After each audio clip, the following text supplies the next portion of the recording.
I got the alerts on my phone the second it happened that something happened that you would enjoy.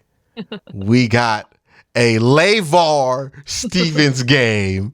One of those games where you just remember how much, you know what? It's one of those things, right? You know, you forget, right? Lamar been sitting on that bench all year. He's been out because he can't shoot threes. And then he comes in the clutch and he does what Lamar Stevens does, which is just like, I don't know, like, I don't feel good like categorizing him in points and rebounds. He just does clutch stuff. Like that's just, he scored like sometimes it'll be a nice little save that he gets. It'll be a rebound. It'll be a cutoff on a defender. He just comes in and he does clutch stuff.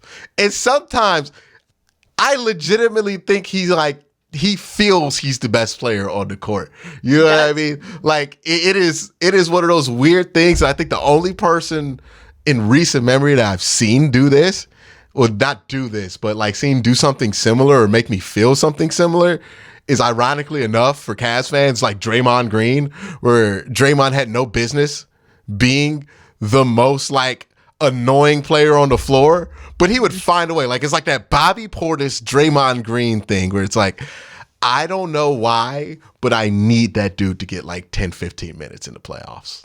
Yeah. It's so valuable too, because the Cavs don't have other guys like that. Like they're such a quiet, more reserved team, especially in the starting lineup. The guys you're going to have in at the end of games, a lot of much more reserved guys. So to have someone like Lamar, who, I mean, we've seen Donovan talk about it multiple times about the type of vocal leader he is, which to have the respect of the stars like that is, I think, really impressive for someone who's not been a, consistent player in the rotation. But you still have people like Donovan Mitchell being like, when Lamar talks, we listen. Like that's pretty big to hear from someone of that caliber, to be talking about more of a role player like that. And look, I was at the Boston game, and to experience that in person, just like the pure joy of watching that go down, it was one of the greatest moments of my life. And I just have to set this up. So I'm sitting in my seats in the arena, and like two sections over, my parents are over there. I have some other friends who are two sections the other way. Every time Lamar did something great, I have everyone like pointing at me. Like my parents are pointing over at me. My friends are pointing at me. I'm like in the happiest moment of my life. So it was great to experience it. And look, it was weird because he didn't play at all, like the entire game. And then we just, it wasn't a good game for us. We were not playing well in general. And so I think it was the very end of the third. JB's just like, all right, that's when you throw in Lamar, see if he can make something happen. And I don't think we win that game without him out there, whether it was the couple of baskets he had, that 3-pointer, his offensive rebounding, which was huge, just good defense in general, like the hustle against Marcus Smart, all of it was there. And I genuinely do not think we win that game without Lamar Stevens. Yeah, because like the points and the rebounds were big. He made a big three. I think he only got in because Jared Allen was in foul trouble for most of that game. And he wasn't very good, I feel like. Jared didn't have like the best game in general. And I say this with this Cavs team because they're trying to float and figure out what their identity is. And you can see it with who they start at the three sometimes. And because when Dean Wade's out there, they kind of want to shoot more, right? And they want to be a shooting team. But I think this team's better when they do what I feel like they're built to do, which is attack the paint. Like when you have 25 shot attempts from Jared Allen and Evan Mobley, I feel like that's when this team's playing its best, right? It's been when they're able to dominate the paint, when they're able to be physical in there. I think Lamar Stevens is like a reminder, and since he plays a physical style, it like everybody else wants to be just as physical as him when he's out there. And just a player like that, it's kind of like this. I kind of linked it to what Draymond, Bobby Portis, and I think another one, Iguodala's kind of in a similar way like that. Okay. And then there's another one, PJ Tucker is another one, right? Where it's like all mentality, you know what I mean? Like it used to be like this with Pat Bev, where like you put Pat Bev out there and you're just going to play a certain type of way because like it's contagious with him.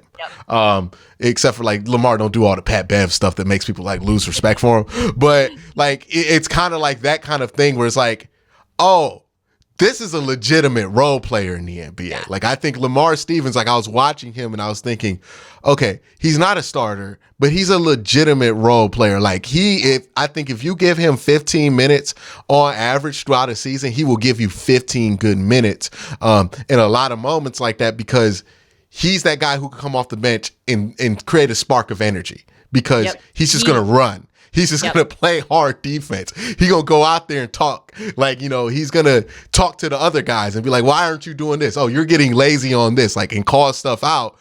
And in a way, because he's not old, I think he's 3 years in the league? Yeah, he's young. He's young, but how many years was he at Penn State? Was he at two years? I don't know. Let's see. So I want to know how old he actually is, because, like, he is 25. 25, so that's kind of old in the NBA, right? Where you get in at like 19, so he's old like for the Cavs. yeah, because Donovan Mitchell's at 26, and he's kind of like a vet. Everyone else is younger. And what he reminds me of is he's a young player, but he has that vet presence about him, where most teams have that guy that's their vet, right? Young teams have the vet guy that's like, okay, this is the dude that's going to do it. It was supposed to be Kevin Love, and I think Kevin Love served a great purpose while he was here in that role. But he hits that in a different way, to where the respect is not just like off the court, where it's on the court too, where it's like, oh, I don't want to be slacking on defense when Lamar out there, because he gonna tell me about it, right? Yeah. I don't want. It's kind of like they want the respect of Lamar Stevens. Like, some people just have that in them, where it's like, oh, you want their respect, so you're willing to step up in order to maintain that person's respect. And you see it when he's out there, where dudes are just like playing much better defense. And then he steps out there, gets on Jaylen Brown, a legitimate all-star, and shuts him down. Like, every shot that Jaylen Brown got in that fourth quarter was incredibly difficult to get. And that is a value that I think is going to be huge in the playoffs, right? In the regular season, where the game's faster and you have to rotate quicker and guys are moving up and down the court better, he's not as useful. But in the playoffs, when the game slows down, it gets more physical. You're not going to get the calls that you're used to.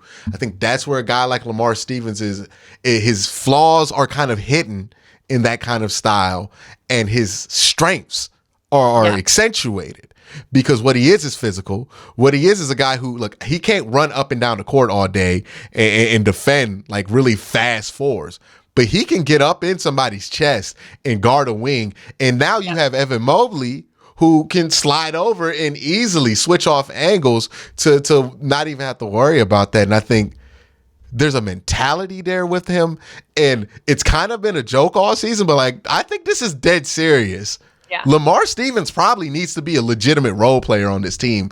And I wouldn't be surprised if the rotation off the bench wasn't him, Karras, and Ricky. I wouldn't be surprised if that ends up being the playoff rotation, because I don't know if Dean Wade's going to step up. He just hasn't played that much basketball in the NBA. He's been hurt a lot.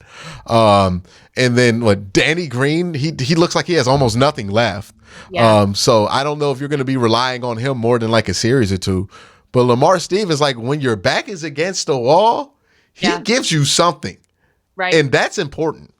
Yeah, I was saying this earlier. I'm like disappointed in myself that when we were talking about our playoff rotations earlier a few weeks ago, that I just didn't think that they were going to give Lamar Stevens a lot of time. He hadn't been getting a lot of time in games in general. It felt like the playoff rotation was going in a different direction. But I think at this point, for JB, it's probably hard to ignore what he has been doing and the effort that he gives when he goes in.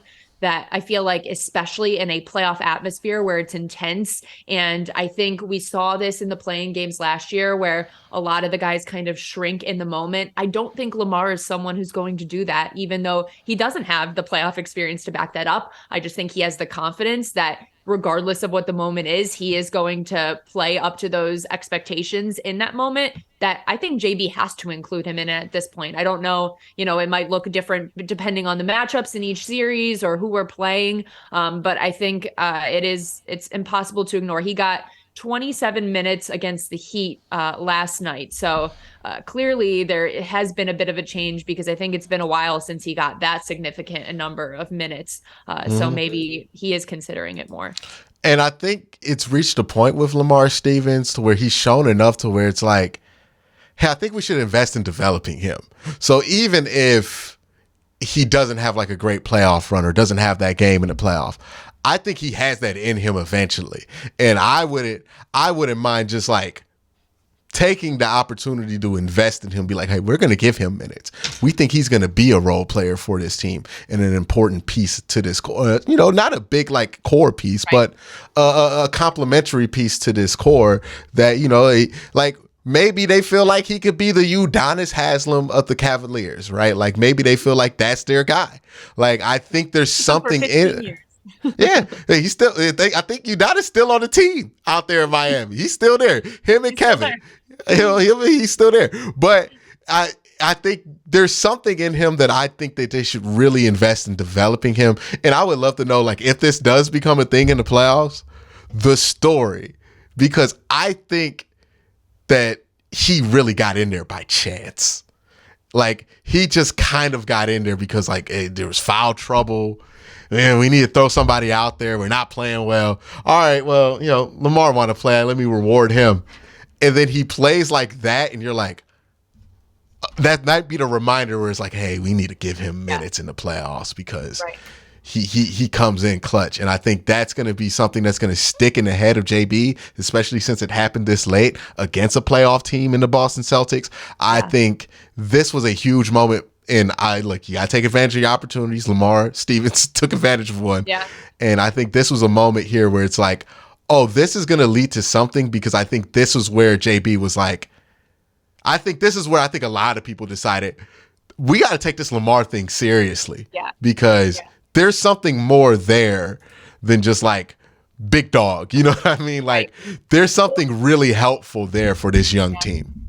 Especially if we end up, say, in the first round playing a team like the Knicks, who is a very physical team. Like, I think you're going to want a guy like Lamar out there. Like, that's a matchup where I'm like, oh, yeah, he should be getting some decent minutes off the bench in those. I was thinking about this when you were talking about just developing Lamar. It's kind of, I don't know, I guess I would say it's probably unfortunate that we did decide to already extend Dean rather than Lamar. They're kind of both of those undrafted guys. And it was like, I think Dean had, I guess, proven more at that point in time when that decision was made. But now in retrospect, I kind of wonder if they're like, I don't know if we should have made that move rather than maybe just wait and see a little and kind of make a decision later. So it'll be interesting to see just as the years go on with, you got to end up paying Evan Mobley at some point. Like that's going to, in a few years come up. So it'll be interesting to see who they decide to pay and who they decide to kind of move on from. But I'm with you. I think he should continue to be just a role player in the rotation, because I think regardless of, like you said, what happens in the playoffs, I think there's value there, and he is someone who's always going to play hard for you. Yeah. And I think this is one of those things where like stats meet just like the feel of the game, and it's like, yeah, he's not going to shoot better from three than Dean Wade. Yeah. But I think you're going to play better because you're going to be more aggressive and attack the paint more often when he's out there. And I think he just adds a level of physicality to this that this young team needs, right? Evan Mobley, not the biggest guy in the world right now. Jared Allen, we talked about this. He's a big center versus most guys, but then there's an echelon of centers to where he's a small, undersized guy versus like when you see him against Joel Embiid, you start to realize like, oh, like he's not that big. You know what I mean? Yeah. When you see him like against Giannis and Giannis is able to post him up, you kind of like notice that about him. Not saying that he's not willing, but there's just a size thing there, right? I think him and then Isaac also adds in this element of physicality here. I think not Darius Garland, but Donovan Mitchell adds in a level of physicality. And I think Darius Garland is pretty physical for a point guard as much as he gets hit in the face. Like, he takes the licks. He don't really give them, but he takes them. He takes a lot. Yeah. So I think this is going to be, if this Cavs team works out, they're going to have to be a little bit more physical than what they've been. And I think Lamar's a big part to that, and I think they should lean in on that. But speaking of the Cavs, let's talk about that Boston game, since we kind of talked about Lamar Stevens, Yes. I wasn't able to catch this live. I was told that the Cavs had won this game. I went back, watched this game, and I thought I had been lied to until about 3 minutes left in the fourth quarter, because this looked like an L all the way through. Like, they stole this one. Now, it is important to note, like, Jason Tatum didn't play in this game, and nor did Al Horford. Those are two huge people. Well, Jason Tatum more so than Al Horford at this point, but, you know, he didn't play in this game. Did their big play? No, they didn't even have their center, did they? No, they had a couple guys out. Yeah, they had Because they had Muscala and a double. I think it was either double OT or just overtime. The night or 2 nights before. It was the night before. I think they had like a longer game, so it was like, oh, they're going to be resting some guys, and it felt like in those situations we should think that they're a gimme, but you know how it goes. It never actually is. They didn't have Robert Williams, Jason Tatum, and Al Horford, so they were missing a lot in the interior. But the Cavs really weren't like. Al Horford usually eats us up too. Al Horford, for some reason, I feel like. Still a dude. He's old, but he's still a dude against us. One of the things lost in the shuffle here was Evan Mobley had 25 and 17. Crazy. And it's Didn't not even even feel surprising like it. people anymore. Didn't feel like it. It This- felt like nothing.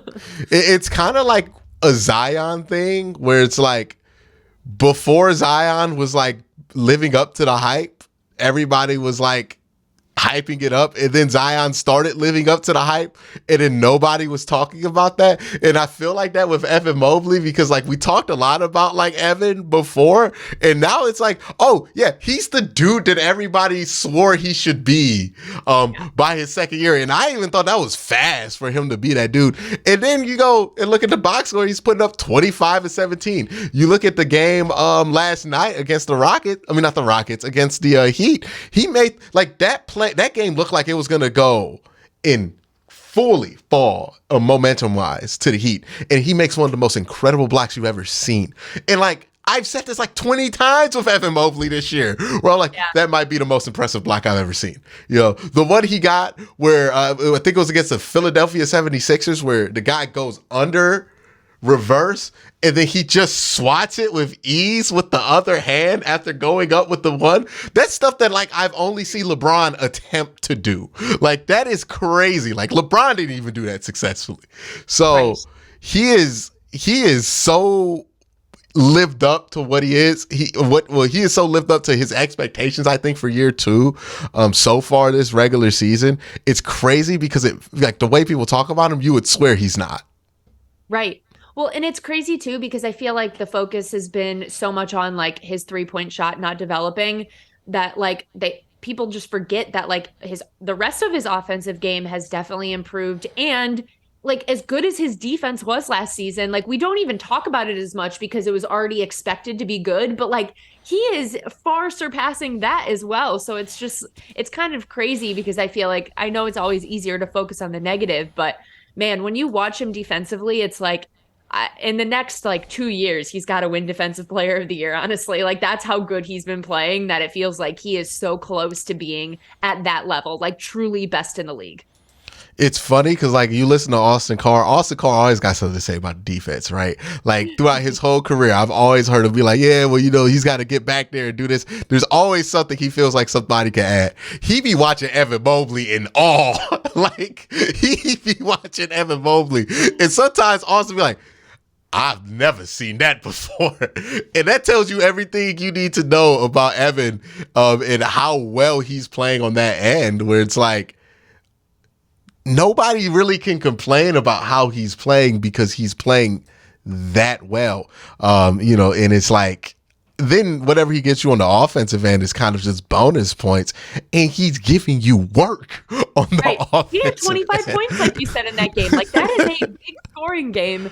I don't know if you, I opened up my podcast app the other day, and Bill Simmons' podcast, you know, comes up, and it's like in the headline, it's like Mobley love, and his whole section was just about, you know, just what you saw from him, not even just in that Boston game, but this season in general, and just like, how could the Rockets possibly pass on him in the draft? Like, what a travesty. And it feels good just to be at that point in year two already, where you're like, wow, what a disappointment that Evan Mobley was only taken third. Like, that's pretty crazy. That's already like kind of crazy because that's It high. feels like the year Embiid went third, where Wiggins and Jabari went 1 and 2, and nobody really was blinking an eye at that. Like there were some people like Embiid might be the next Olajuwon, but like everybody was like, come on, that's crazy. Turns out Turns out it is. turns out he's like Shaq and Olajuwon with a 3-point shot. But like nobody, like I don't think people who weren't around in 20, like nobody saw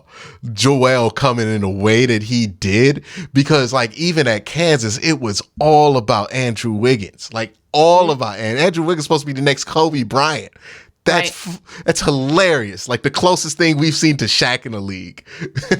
Andrew Wiggins is supposed to be Kobe with him. That's going to be one of the things we're going to have a hard time explaining to people 10 years younger than us, because it's like, to everybody else, yeah, it seemed like, yeah, that should hit. But it was just like the Mobley situation where it was like, we kind of just fell into him at 3. We got lucky.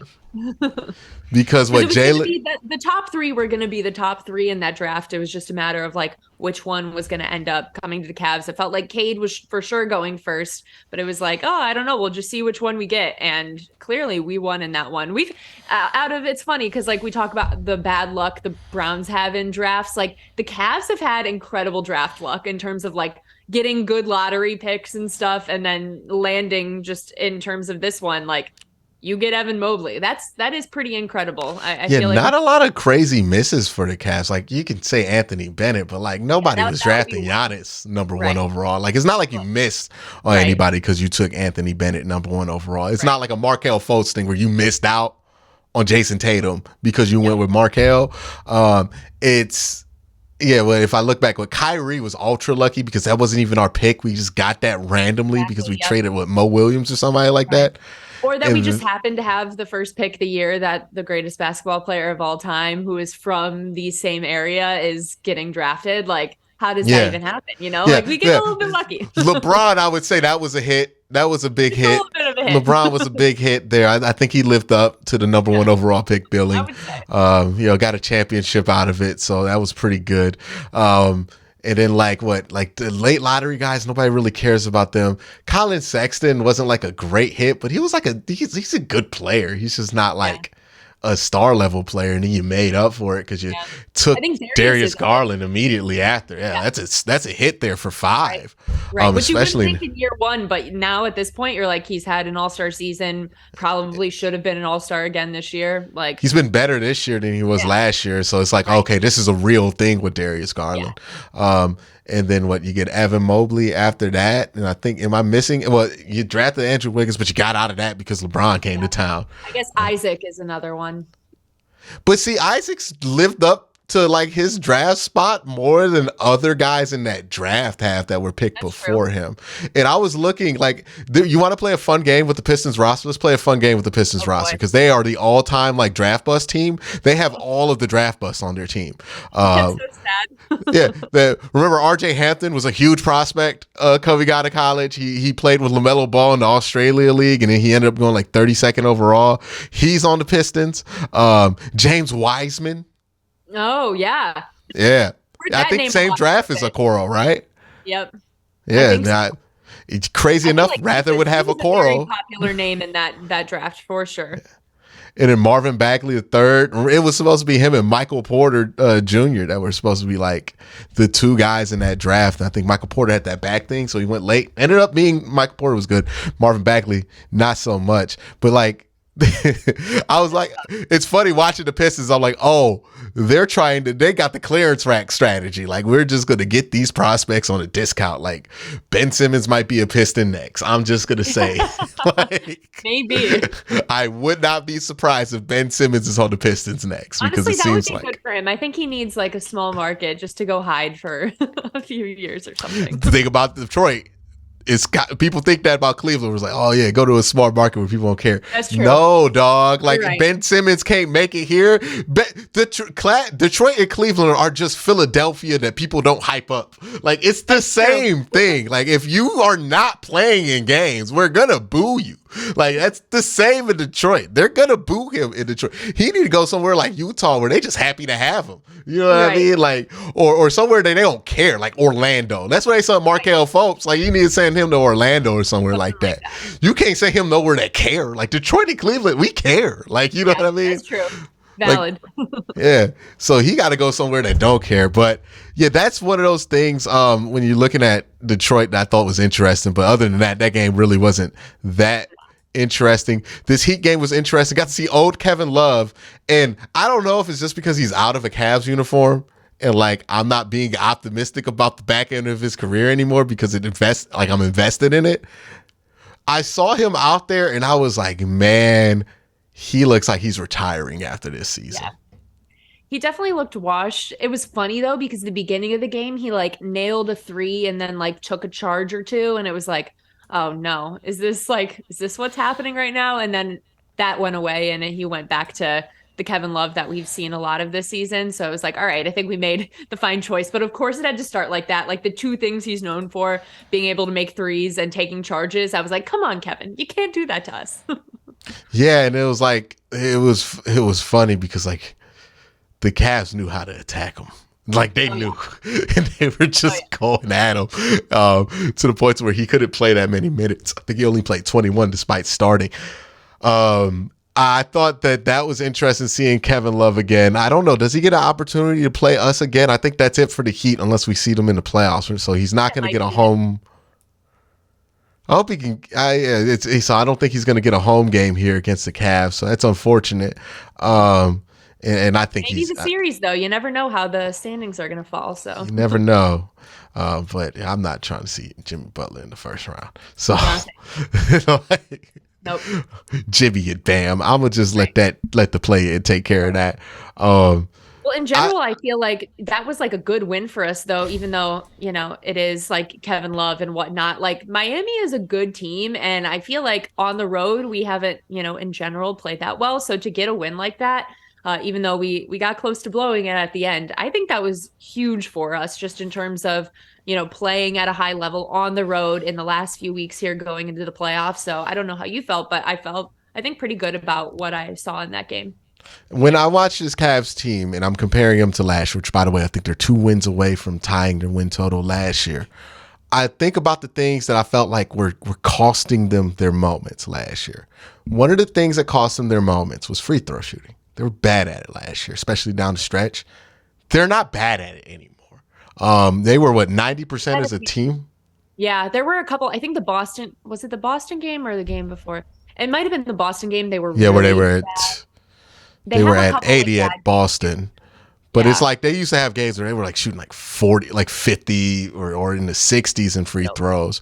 And it's like real bad there. And this is a team that I think one of the things that happened is like they've been more aggressive this year total. So they're just used to taking more free throws and playing in those physical games. Evan is someone where I'm like, he's streaky with his free throw shooting. He's streaky Yes. with his shooting in general, right? When he has a great shooting night, it's great. When it's not, it's not.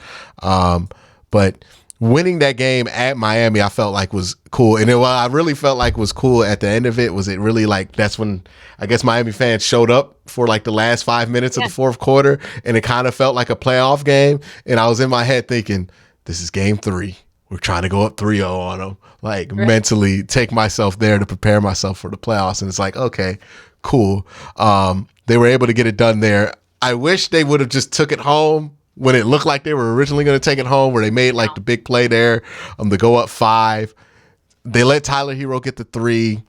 But what is there anything about this Cavs team like last year, right? The free throw shooting was like mine's last year, where you're like, this is going to kill us. This is going to kill us down the stretch. Is there anything where you're seeing this Cavs team and you're like worried that this is going to be something that's going to kill us down the stretch? I feel like even though we've seen some better flashes from guys like Lamar and whatnot, I still worry about the bench play and what that's going to look like in the playoffs. Like, I think in terms of what the starters have been doing together as a group, like I feel pretty good about where they're at as long as they're playing well. Of course, guys have bad shooting nights. Like Donovan might have a bad night. Jarrett might have a bad night. Like that happens. But in general, I think the core is fine. I'm still hesitant about what happens when those guys have to go off the court, even if two of them have to go off the court, what kind of happens from there. It does make me a little bit nervous. My thing is the 3-point shooting and the 3-point luck. I don't even know what you want to call it. Yeah. That has come up a lot. It to the point has. where I cannot assume it's not going to happen to us in the playoffs. And it usually coincides with like a bad shooting night. And Donovan he's been, I don't think he's hurt still, but like there's been a clear difference after that 72-point game of his efficiency, because it used to be like he would just start the game, he would take like 7 shots and he would make like 6 of them. Or like how often during the beginning part of the season we were like, Donovan hasn't missed a shot yet, and we're like deep into the second quarter, and he hasn't been that efficient. He hasn't been that locked in since there. And I think the shooting overall just hasn't been great from this team. And I worry about that in the playoffs. I worry about the 3-point shooting, because if we fall behind, that's kind of how we get back in. Yeah. So that's my big concern is the shooting. Too.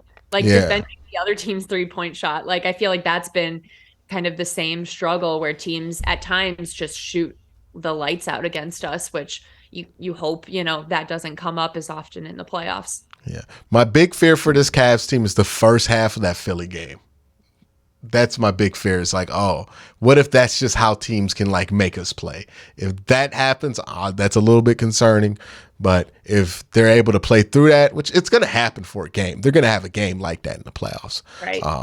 But right now it's full steam ahead. March 9th, a month from now, 3 Cav Attack episodes from now, we're going to be talking about, hopefully, we got to put the Richard Jefferson up. The Cavs are playing playoff basketball again. We gotta start it off with the Richard Jefferson up there, who Abby famously had a interaction with one time. So just a good time, accidentally shoving him, but it's fine. I think he said you bruised him. I think he said. I think because I was like, I said, what I did was I shoved him and I said, "You're a champion." I blanked out in the moment. I didn't know what to do. It was a dark bar. I did it. I don't know. And he said, "Yes, ma'am." And then once I tweeted about it and he duetted my TikTok about it, he was like, I said, "I don't know if that was a massive W or a massive L." He said, "You can win and lose at the same time." And I was like, all right. Point taken, Richard. Just know if she shoved Richard Jefferson like that in a game, it would have started a fight. Like, but that's it for this week's Cav Attack. Make sure you hit the like buttons, hit the subscribe button. Make sure you check out Ab on Twitter at Abby_Mueller. Check out her podcast, Just a Girl from Cleveland, where she covers Ohio State, Cleveland Guardians, and Cleveland Browns. So if you're interested in all of that, please make sure you check out her podcast, Just a Girl from Cleveland, available where all podcasts are available. She's also on SI Digest, where she does a Browns post. Make sure you check it all out down there, and follow her on Twitter. She has all the links on her Twitter. But for everybody else and for Ab, I'm saying goodbye and have a great night.